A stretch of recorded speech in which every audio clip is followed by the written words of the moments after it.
wabarakatuh.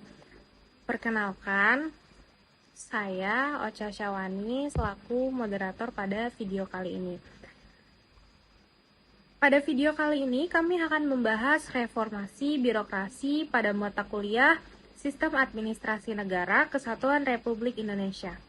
Nah, saya akan memperkenalkan rekan-rekan saya, yaitu kami ada beranggotakan 4 orang. Yang pertama ada Lailatul Rahma, yang kedua ada Ocha Syahwani, saya sendiri selaku moderator, yang ketiga ada Septiani, dan yang keempat ada Sri Indah Ulandari. Nah, selanjutnya ada rumusan masalah. Apa aja sih yang akan kami bahas pada video kali ini terkait materi reformasi dan birokrasi? Rumusan masalahnya itu ada 4. Yang pertama ada apa yang dimaksud reformasi birokrasi dan apa tujuan utamanya. Yang kedua ada bagaimana perkembangan reformasi birokrasi di Indonesia. Yang ketiga ada pelaksanaan reformasi birokrasi pemerintahan di Indonesia pada saat ini. Dan yang keempat ada apa saja kendala atau hambatan dalam penerapan reformasi birokrasi. Nah, selanjutnya adalah latar belakang nih guys. Latar belakang dari reformasi birokrasi di Indonesia itu dilatar belakangi oleh buruknya sistem pemerintahan sebelum reformasi pada tahun 1998 yang ditandai dengan rendahnya transparansi, akuntabilitas, serta maraknya praktik KKN atau disebut korupsi, kolusi, dan nepotisme. Apa itu korupsi? Korupsi adalah penyalahgunaan jabatan untuk kepentingan pribadi. Contohnya, pejabat mengambil uang negara untuk kepentingan pribadi. Kemudian ada kolusi. Apa kolusi itu? Kolusi itu adalah kerjasama secara curang atau diam-diam antara pihak-pihak tertentu untuk mendapatkan keuntungan pribadi. Contohnya, pengusaha dan pejabat itu melakukan main belakang dalam sebuah proyek yang kemudian tidak disetorkan ke perusahaan seperti itu atau ke pemerintahan. Nah, selanjutnya ada nepotisme. Nepotisme itu tindakan mengutamakan keluarga untuk jabatan tertentu, padahal bukan ahli atau orang itu tidak kompeten dalam profesi tersebut. Teman-teman, selanjutnya ada pengertian. Pengertian reformasi birokrasi. Reformasi adalah perubahan secara drastis untuk perbaikan dalam bidang sosial, politik, atau agama dalam suatu masyarakat serta negara. Secara singkat, reformasi dapat diartikan sebagai proses perubahan atau perbaikan suatu sistem yang sudah ada menjadi lebih baik, lebih efektif, dan lebih sesuai dengan kebutuhan zaman atau kebutuhan masyarakat. Dalam konteks birokrasi, reformasi berarti upaya memperbaiki sistem pemerintahan agar lebih profesional, efisien, dan mampu memberikan pelayanan yang lebih baik kepada masyarakat. Singkatnya, arti dari reformasi adalah perubahan ke arah yang lebih baik. Kalau birokrasi itu adalah sistem atau tata kelola di pemerintahan menjadi lebih baik, yaitu lebih ke cara pemerintah bekerja. Nah, jika digabungkan, reformasi birokrasi adalah upaya untuk memperbaiki sistem atau cara kerja pemerintahan agar lebih efektif, transparansi, akuntabilitas, serta bersih dari KKN. KKN itu adalah korupsi, kolusi, dan nepotisme. Dan lebih baik dalam melayani masyarakat sesuai kebutuhan masyarakat.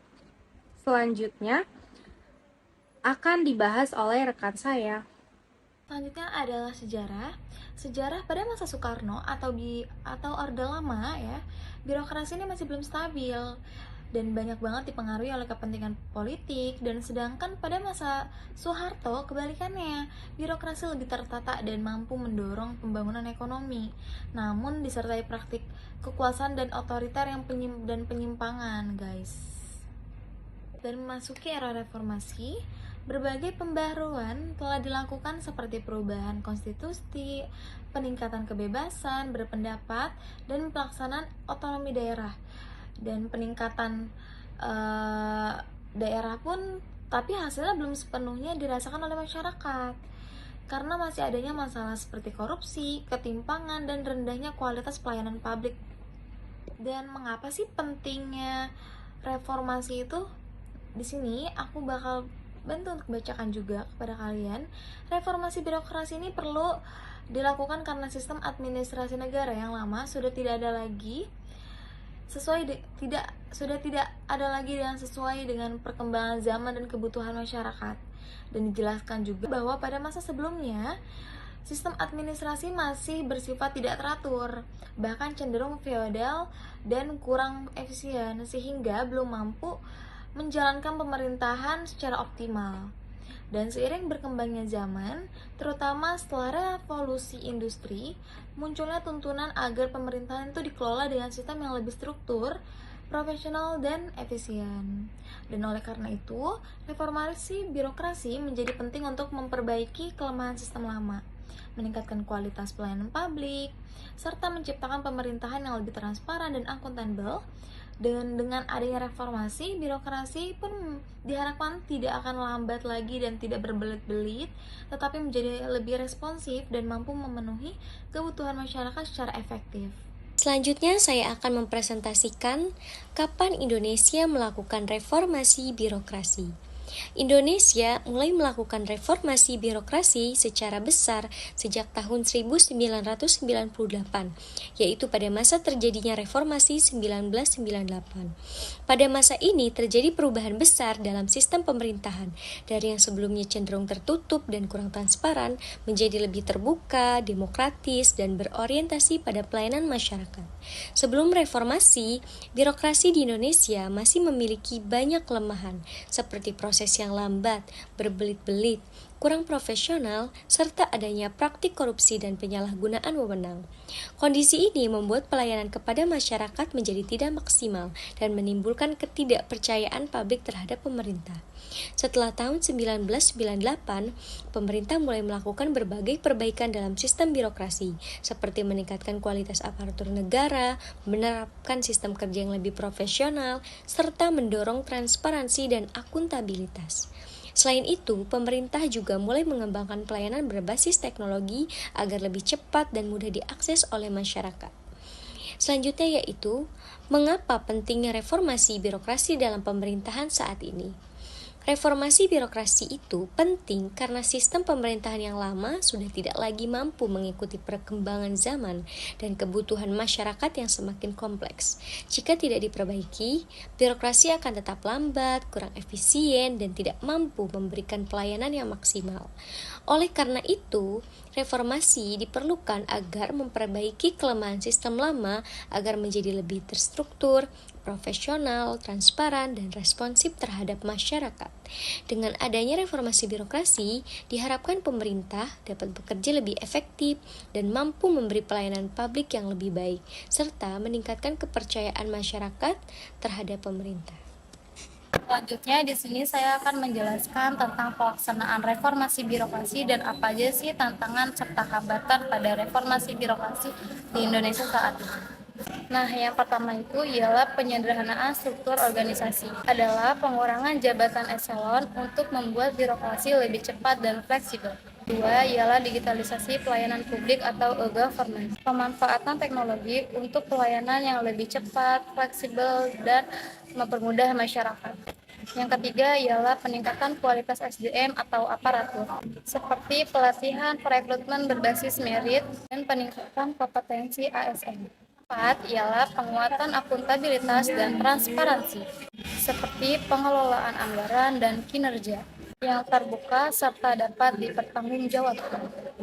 Kelima, peningkatan pelayanan publik, fokus pada kepuasan masyarakat melalui pelayanan yang efektif, efisien, serta responsif.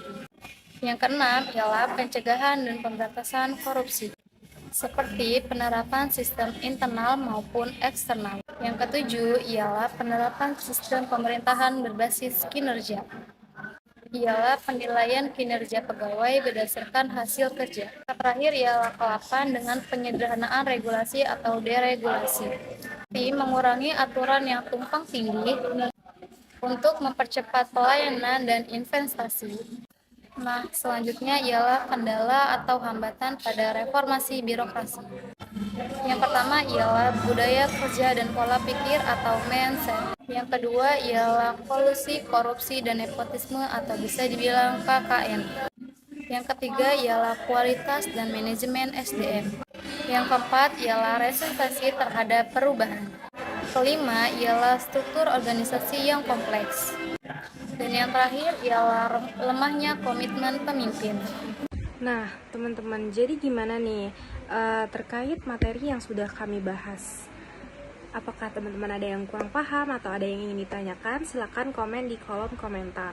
Nah, saya akan membacakan kesimpulan dari materi reformasi birokrasi. Reformasi birokrasi adalah upaya memperbaiki atau meningkatkan sistem pemerintahan menjadi lebih efektif, efisien, transparansi, akuntabilitas, dengan tujuan meningkatkan kualitas pelayanan publik serta mewujudkan good governance melalui perubahan sistem dan pola kerja aparatur negara.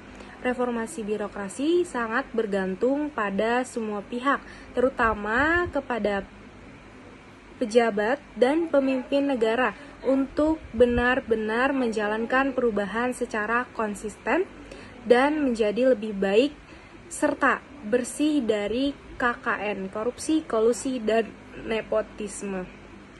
Baik teman-teman, segitu saja materi yang sudah kami bahas terkait reformasi birokrasi. Kurang lebihnya mohon maaf. Wassalamualaikum warahmatullahi wabarakatuh.